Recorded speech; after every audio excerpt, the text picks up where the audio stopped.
முரண்பாடுகளை திட்டமாக வைத்தலாம் யாரும் செயல்படுற மாதிரி எனக்கு தெரியல. சொகுசாக இருக்கலாங்கிற ஒரு இடம் வந்து தமிழ்நாடு வாக்கு அரசியல் பண்ணுவதற்கும் அவருக்கு தகுதி வேணும். அதுக்கு கடினமாக உழைக்கணும்ல. வேல்முருகமான சண்டை போடுறாருல்ல, சட்டசபையாவது சண்டை போடுறாரு. திராவிடம்ன்றது ஒரு குப்பை, அவங்களே குப்பைங்கிறாங்க, அவங்களே மேடுங்கிறாங்க, உரமாக்குறாங்களான்னு தெரியல. விடுதலை படத்துக்குள்ள அரசியல் இருக்கா? விடுதலை என்பதே அரசியல் தான். ஒன்றும் தெரிஞ்சிருக்காது. அந்த அம்மா தன்னுடைய மகனாக பெற்றது மட்டும்தான் அந்த அம்மாவுக்கு தெரிஞ்சது. தமிழ் நேயர்களுக்கு வணக்கம். இன்று நமது சிறப்பு நேர்காணல்ல நம்மோடு இணைந்திருப்பவர் தமிழ் தேச மக்கள் கட்சியின் பொதுச் செயலாளர் திரு தமிழ்நேயன் அவர்கள் இருக்காங்க. பேசிடலாம். வணக்கம் ஐயா. வணக்கம். இப்போ இருக்கிற அரசியல் காலகட்டத்தில் பொறுத்த வரைக்கும் முரண்பாடுகளை வச்சுதான் அரசியலை கொண்டு போறாங்க. அப்படின்னும் போது இதை எப்படி பாக்குறீங்க? முரண்பாடுகளை திட்டமாக வைத்தலாம் யாரும் செயல்படுற மாதிரி எனக்கு தெரியல. முரண்பாடுகளை திட்டத்தின் அடிப்படையில் வைப்பார்கள். நாம் பார்த்த அளவில் வந்து உலக அளவில் நடந்து கொண்டிருக்கிற மாற்றங்கள் வந்து முரண்பாடு தொகுத்து வச்சுப்பாங்க.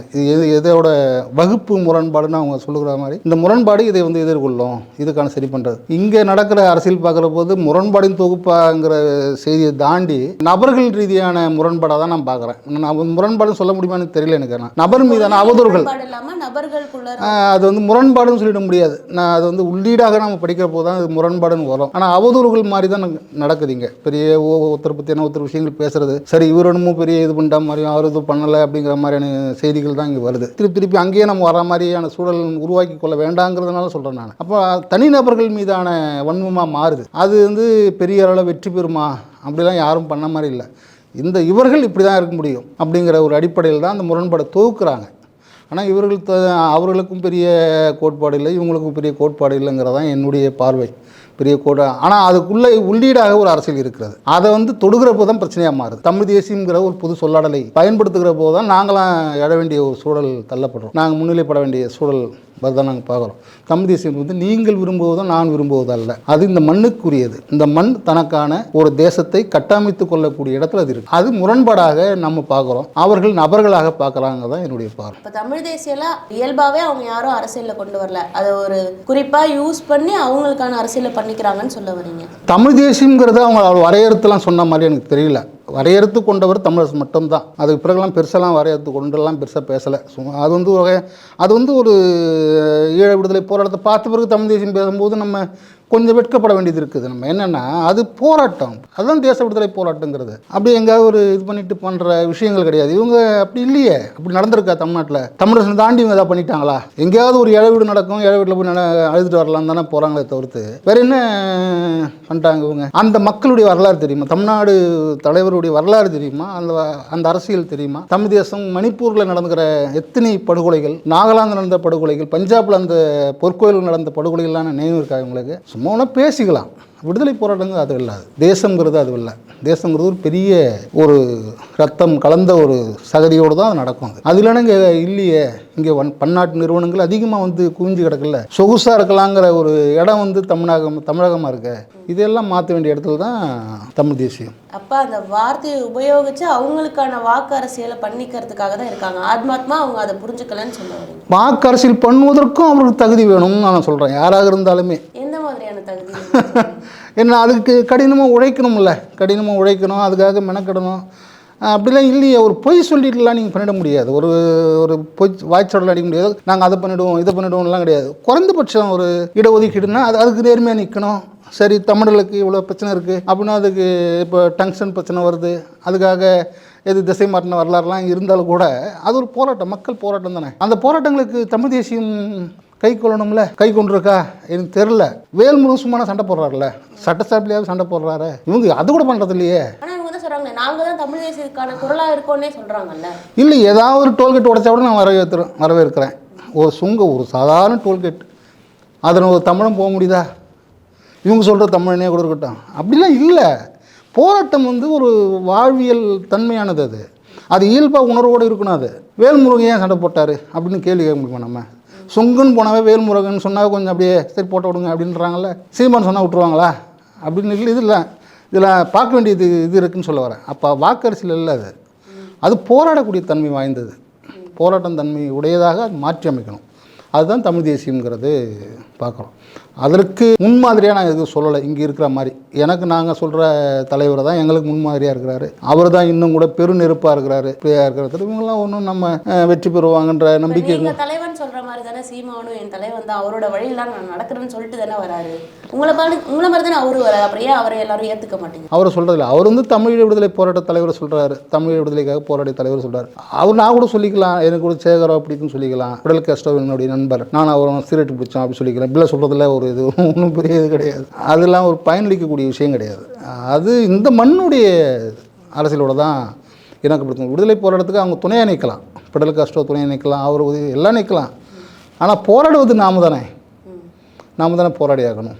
அந்த போராட்டத்துக்கு தமிழ் தேசியன்னு சொல்லக்கூடியவர்கள் போராட்டட்டும், நல்ல விஷயந்தான், நம்ம மாற்றுக்கிறது சொல்லலையே.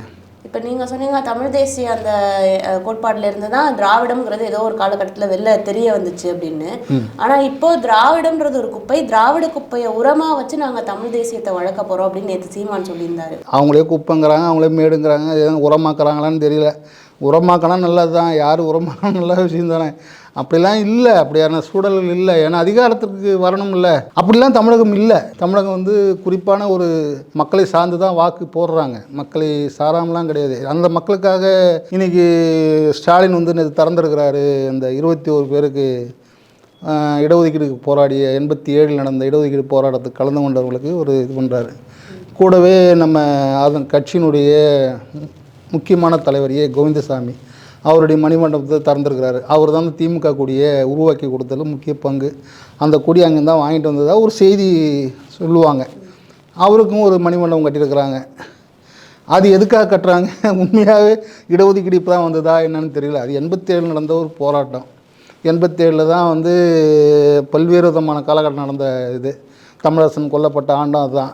87 தான் நாங்கள் பெரிய அளவில் கொண்டாடப்பட்ட ஆண்டது தான்.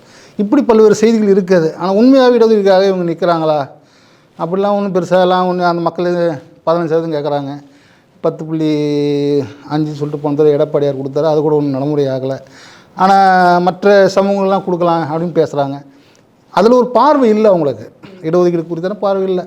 அப்படி தான் நம்ம பார்க்குறோம். இப்போத்தியான ஒரு சூழல், அரசியல் சூழலில் ஒரு தெளிவான அரசியல் இருக்குது உங்களுக்கு, ஒரு நேர்கோட்டில் செல்லக்கூடியவர்களாக இல்லைன்னு பார்க்குறோம். அது தனக்கு மேடைகளுக்கு கூட பயன்படுத்திக்கலாம், சில தலைவர்கள் பயன்படுத்தலாம், தமிழ் தேசியம் பேசுகிறவங்க அதை பயன்படுத்தி கொள்ளலாம். இப்போ இருக்கிற அரசியல் சூழலில் தமிழ் தேசியம்ன்றது உள்ளே வந்து நல்லா வலிமை பெறுவதை நம்மளால் பார்க்க முடியுது. பல குரல் அதில் வருது. எதிர்காலத்தில் இப்போ வாக்கு அரசியலை நோக்கி அந்த இதை எடுத்துக்கொண்டு வந்தால், தமிழ் தேசிய அரசியல் எடுத்துக்கொண்டு வந்தால் எதிர்காலத்தில் தமிழ்நாடு அரசியல் எப்படி இருக்கும்? ஒரு ஜனநாயகபூர்வமான ஒரு விஷயந்தான் அதில் இருக்குது. தமிழ் தேசியம் ஒரு ஜனநாயகபூர்வமான கோரிக்கை தான். அதில் எந்த விதமான இதுவும் கிடையாது. பல்வேறு மக்கள் வாழக்கூடிய பகுதியாக தான் இருந்துகிட்ருக்கு. அறியாமலேயும் பல்வேறு மக்கள், நாம் எப்படி தமிழகம் சுற்றிய பகுதியில் இப்போ நெல்லூர்லாம் நம்ம கேட்க முடியாது. நெல்லூர் தமிழர்களுடைய பூர்வீகமான பகுதி தான்.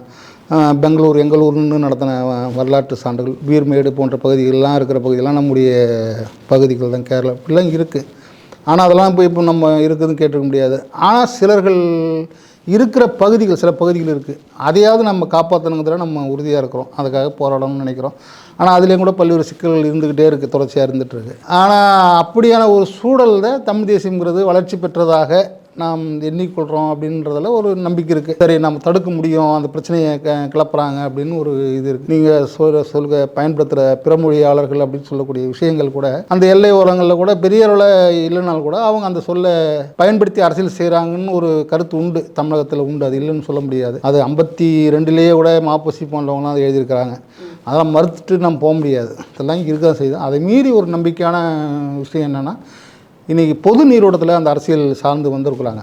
இப்போ நீங்கள் குறிப்பாக சொல்லணுன்னா, உங்களுக்கு திருப்பி அவர் மேலே வந்துட்டுருக்கு, நான் அப்படி பார்க்கல.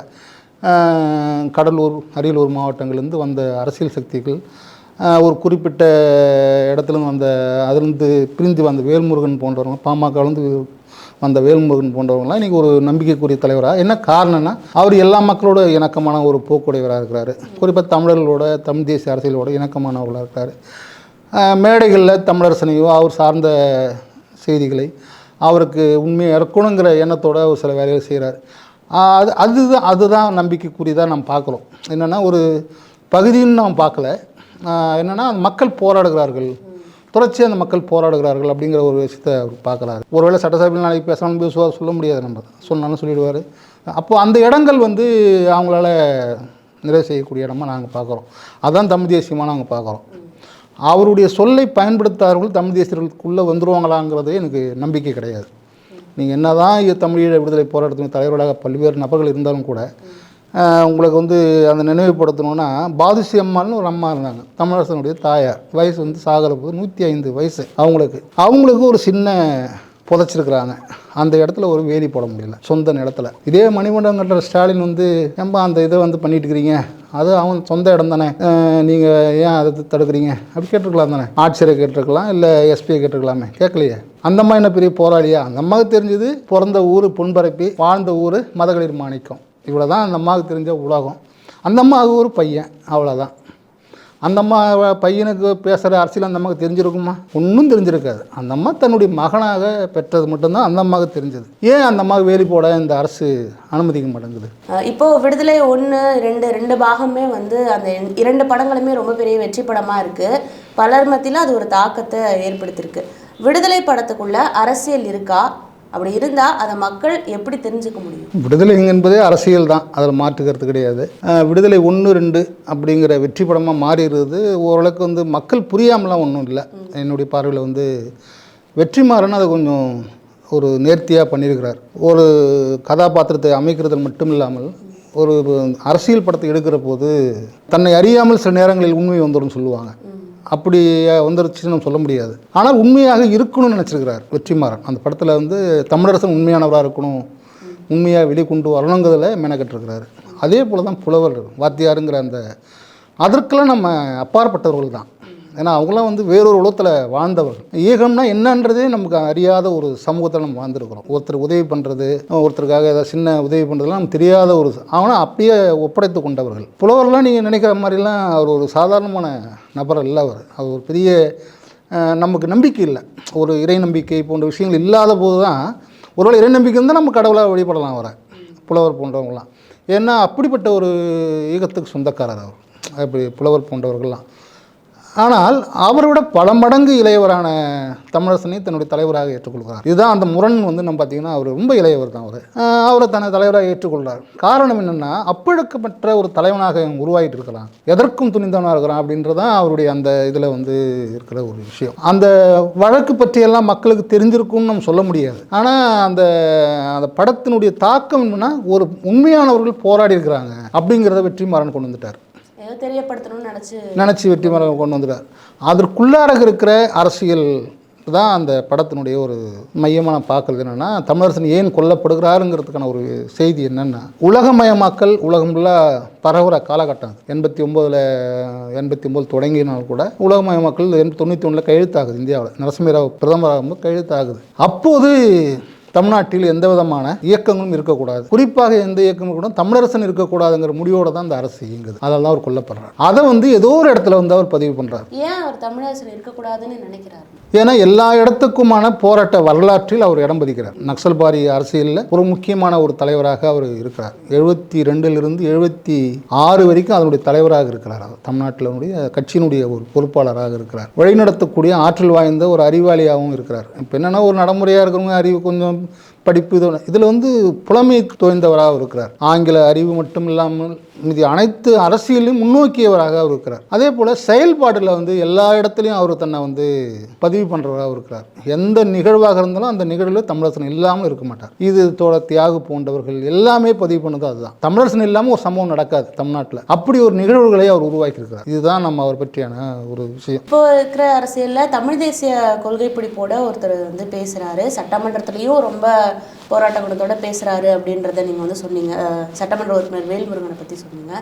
அவருடைய இந்த தமிழ் தேசியத்துக்கான இந்த குரல், இது இந்த அரசியல், இதை எப்படி பார்க்குறீங்க நீங்கள்? அது ரொம்ப வலிமையாக உங்களுக்கு தோணுதா? இல்லை, அவருடைய போராட்டம் என்பது என்னென்னா அவர் பல்வேறு நபர்களை சந்திக்கிறார், ஜனநாயக சக்திகளை பார்க்குறாரு, போராட்டம் நடக்கிற இடத்துல போகிறாரு, பேசுகிறாரு. அவர் அங்கே போகிறாரு, போராட்டத்தில் கலந்துக்கிறாரு. மீத்தேன் திட்டமாக இருக்கட்டும், இல்லை ஸ்டெர்லைட்டாக அணு உலையாக இருக்கட்டும், இப்படி எண்ணற்ற போராட்டங்களில் போய் களத்தில் இறங்குறாரு.